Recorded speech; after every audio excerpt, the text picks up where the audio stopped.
اور جب موسیٰ نے اپنی قوم کے لوگوں سے کہا کہ اللہ تم کو حکم دیتا ہے کہ ایک بیل ذبح کرو، وہ بولے کیا تم ہم سے ہنسی کرتے ہو؟ موسیٰ نے کہا کہ میں اللہ کی پناہ مانگتا ہوں کہ نادان بنوں۔ انہوں نے کہا کہ اپنے پروردگار سے التجا کیجئے کہ وہ ہمیں یہ بتائے کہ وہ بیل کس طرح کا ہو۔ موسیٰ نے کہا پروردگار فرماتا ہے کہ وہ بیل نہ تو بوڑھا ہو اور نہ بچڑا، بلکہ ان کے درمیان یعنی جوان ہو، سو جیسا تم کو حکم دیا گیا ہے ویسا کرو۔ انہوں نے کہا اپنے پروردگار سے درخواست کیجئے کہ ہم کو یہ بھی بتا دے کہ اس کا رنگ کیسا ہو۔ موسیٰ نے کہا پروردگار فرماتا ہے کہ اس کا رنگ گہرا زرد ہو کہ دیکھنے والوں کے دل کو خوش کر دیتا ہو۔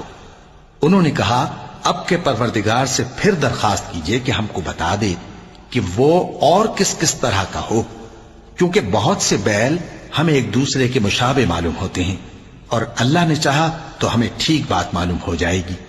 موسیٰ نے کہا کہ اللہ فرماتا ہے کہ وہ بیل کام میں لگا ہوا نہ ہو، نہ تو زمین جوتتا ہو اور نہ کھیتی کو پانی دیتا ہو، بے عیب ہو، اس میں کسی طرح کا داغ نہ ہو۔ کہنے لگے اب تم نے سب باتیں درست بتا دیں۔ غرض بڑی مشکل سے انہوں نے اس بیل کو ذبح کیا، جبکہ وہ ایسا کرنے والے لگتے نہ تھے۔ اور جب تم نے ایک شخص کو قتل کیا تو اس میں باہم جھگڑنے لگے، حالانکہ جو بات تم چھپا رہے تھے اللہ اس کو ظاہر کرنے والا تھا۔ چنانچہ ہم نے کہا کہ اس بیل کا کوئی سا ٹکڑا مقتول کو مارو، اس طرح اللہ مردوں کو زندہ کرتا ہے اور تم کو اپنی قدرت کی نشانیاں دکھاتا ہے تاکہ تم سمجھو۔